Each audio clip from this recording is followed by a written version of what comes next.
Ronda Veritas Report. Pagbabawal sa pagbebenta at paggamit ng vape, pinag-iigting ng pamahalaan ngayong Kapaskuhan. Report mula kay Nolan Ariola.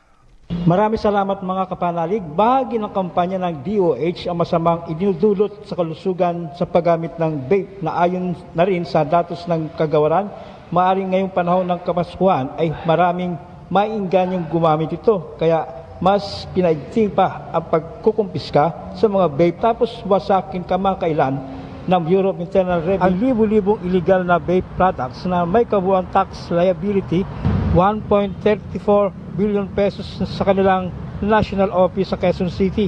Ang mga produkto ay nakumpiska sa iba't ibang anti-illegal operations ng ahensya laban sa mga negosyanteng hindi nagbabayad ng tamang buwis sa mga accessible goods. Sinabi ni BIR Commissioner Romeo Lumagi Jr.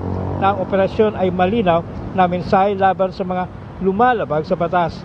Dagdag pa ng BIR, ang mga negosyanteng sangkot ay naharap sa kasong kriminal at administratibo.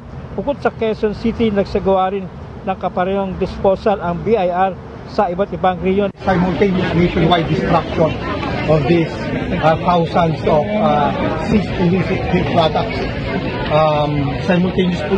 Simultaneously po natin ginagawa ito all over the Philippines sa pakikipagtulungan ng iba't ibang revenue regions ng Bureau of Internal Revenue.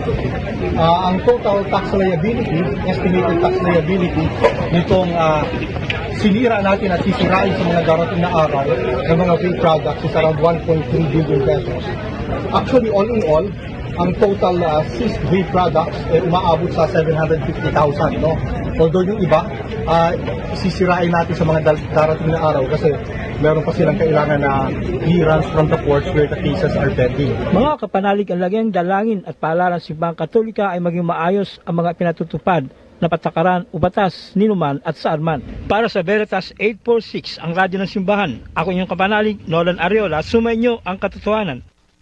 At mula naman kay Kadone Dennis Heron, ready na ba?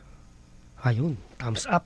Sitwasyon ng pagdagsa ng mga pasahero sa mga bus terminal sa EDSA Pasay City. Ano na ba lagay diyan?